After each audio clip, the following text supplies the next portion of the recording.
La tienda de antigüedades era un laberinto de reliquias y recuerdos, cada objeto impregnado con historias de un pasado lejano. Marcos, un coleccionista de lo inusual, se adentró en aquel lugar buscando tesoros olvidados. Entre el polvo y las sombras, una pequeña figurita de un santo desconocido capturó su atención. Era una pieza de una belleza perturbadora, con ojos que parecían seguirlo y una sonrisa que insinuaba secretos oscuros. Intrigado, Marcos la adquirió sin dudar, ignorando la advertencia del anticuario sobre su misterioso origen. La figurita encontró su nuevo hogar en la estantería más prominente de la sala de Marcos, donde la luz de la luna la bañaba cada noche, otorgándole un halo etéreo. A medida que los días pasaban, Marcos se encontraba cada vez más fascinado por la figurita. Comenzó a notar que su presencia llenaba la habitación de una energía inquietante.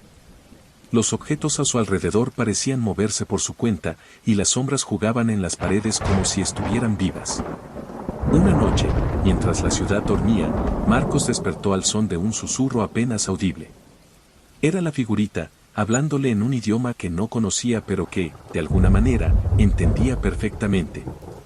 Le hablaba de poder, de venganza, de deseos oscuros que podían ser satisfechos. Le mostraba visiones de actos crueles que él podría cometer, prometiéndole impunidad y placer en la oscuridad. Marcos se sumergió en un mundo de sombras y susurros, perdiendo la noción del tiempo y de sí mismo. La figurita se había convertido en su guía, su musa, su obsesión. Y así, bajo la influencia de aquel santo de piedra, comenzó la espiral descendente hacia la locura y la crueldad. Cada noche, cuando la ciudad se sumía en el silencio, Marcos salía a las calles. Sus manos, guiadas por la voluntad de la figurita, ejecutaban actos innombrables. La sangre manchaba sus ropas, pero nunca su conciencia, pues la figurita le aseguraba que todo era parte de un plan divino.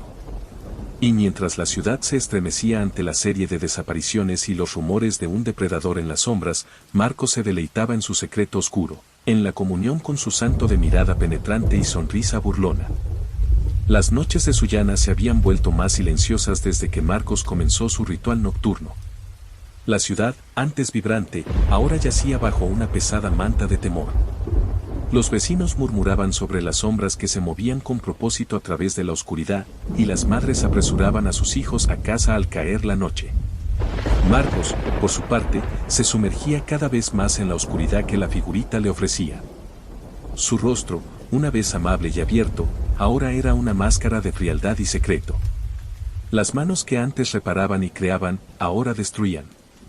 Cada objeto que tocaba parecía marchitarse bajo su influencia, cada planta que rozaba perdía su color y vida. La figurita, su santo de piedra, se había convertido en su confesor y cómplice. Le susurraba de lugares donde podía saciar su sed de crueldad sin ser descubierto, de víctimas cuyas desapariciones apenas se notarían. Y Marcos obedecía, cada acto cruel un tributo a la entidad que ahora gobernaba su existencia. Pero con cada noche que pasaba, una sombra de culpa comenzaba a crecer en el corazón de Marcos. Una pequeña voz que cuestionaba, que se resistía. Era la parte de él que aún recordaba la luz, que anhelaba redención. Sin embargo, la figurita era implacable, y sus susurros ahogaban cualquier atisbo de conciencia. Frank, el hermano de Marcos, había sido asignado al caso que mantenía a la ciudad en vilo. Era un hombre de ley, con un sentido de la justicia que lo impulsaba a buscar la verdad, sin importar el costo. Al llegar a Sullana, sintió que la respuesta a los misterios que plagaban la ciudad estaba cerca, tal vez más cerca de lo que imaginaba. Visitó a Marcos, esperando encontrar en él un aliado, un refugio en la tormenta que se avecinaba. Pero lo que encontró fue un hombre cambiado, un extraño con la mirada de su hermano. Marcos evitaba sus preguntas, desviaba la conversación cada vez que Frank mencionaba el caso. Y en la casa, una presencia inquietante parecía acechar en cada esquina, centrada alrededor de la figurita que Marcos guardaba como su tesoro más preciado. Frank no sospechaba de Marcos, no podía. Eran hermanos, después de todo. Pero la intuición que lo había guiado a través de tantos casos le decía que algo no estaba bien. Y así, comenzó a observar, a recoger pistas, a construir un caso que, sin saberlo, lo llevaría directamente al corazón de la oscuridad que había consumido a su hermano. La obsesión de Marcos con la figurita había borrado los límites entre su voluntad y los susurros que emanaban de la estatuilla. Cada acto cruel era un paso más en su descenso hacia la locura, cada noche una oportunidad para sumergirse en la oscuridad que lo llamaba. Mientras tanto, Frank trabajaba incansablemente, siguiendo pistas y testimonios que lo llevaban en círculos. La ciudad se había convertido en un tablero de ajedrez, y el jugador oculto siempre parecía estar 2 movimientos adelante. Pero Frank no era un hombre que se diera por vencido fácilmente.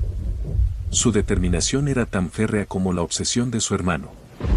Marcos sabía que debía mantener la máscara de la cordura, especialmente ahora que Frank estaba tan cerca. Durante el día, fingía normalidad, pero sus ojos no podían ocultar la tormenta que rugía en su interior. La figurita le exigía más, y él no sabía cuánto tiempo más podría resistir. Frank observaba a Marcos, notando las pequeñas grietas en su fachada. Había algo en la forma en que Marcos miraba la figurita, algo que no encajaba. Y entonces, una noche, Frank decidió seguir a su hermano. Necesitaba ver con sus propios ojos lo que Marcos hacía cuando creía que nadie lo veía. Lo que Frank presenció esa noche lo cambiaría para siempre. Siguió a Marcos hasta un callejón oscuro donde la brutalidad de sus actos se reveló ante sus ojos. Frank se enfrentó a la verdad de que el monstruo que buscaba había estado a su lado todo este tiempo. Marcos, sorprendido por la presencia de su hermano, se vio atrapado en un dilema. La figurita le susurraba que eliminara al único testigo de su secreto, pero algo en su interior se resistía. Frank, con el corazón roto, sabía que debía actuar, pero ¿cómo podía entregar a su propio hermano a la justicia? La tensión en el aire era palpable mientras Frank enfrentaba a Marcos en la penumbra del callejón. La figurita, ahora brillando con una luz siniestra, parecía alimentarse del miedo y la desesperación que emanaban de los hermanos. Marcos, por favor, esto tiene que terminar, suplicó Frank, con la esperanza de que quedara algo del hermano que una vez conoció. Pero Marcos ya no era el hombre que Frank recordaba. La obsesión había consumido cada fibra de su ser, y la voz de la figurita era todo lo que escuchaba. No puedo, ella no me deja ir, murmuró Marcos, su voz quebrada por la locura. Frank dio un paso adelante, extendiendo su mano en un gesto de reconciliación. Puedo ayudarte, podemos encontrar una salida juntos. Pero fue en vano. La figurita susurró una orden, y Marcos, con una risa desquiciada, se abalanzó sobre Frank. La lucha fue feroz y desesperada, un torbellino de golpes y gritos que resonaban en las paredes del callejón. En el clímax de su enfrentamiento, la figurita cayó al suelo, y su luz se extinguió. Marcos, liberado momentáneamente de su influencia, se detuvo, mirando a Frank con ojos claros por primera vez en mucho tiempo. Pero la claridad fue efímera, la oscuridad dentro de él era demasiado profunda, demasiado arraigada. Con un último grito de rabia y dolor, Marcos se lanzó hacia la noche, dejando atrás a un hermano herido y una ciudad que nunca volvería a ser la misma. Desde entonces no se ha vuelto a saber nada de Marcos, hasta hoy. Si has llegado hasta aquí, suscríbete, dale me gusta y comparte, eso nos ayudaría muchísimo. También puedes seguirnos por nuestras redes sociales, TikTok y X, los enlaces se encuentran en la descripción del video. Gracias por estar aquí, cuídense mucho y besitos.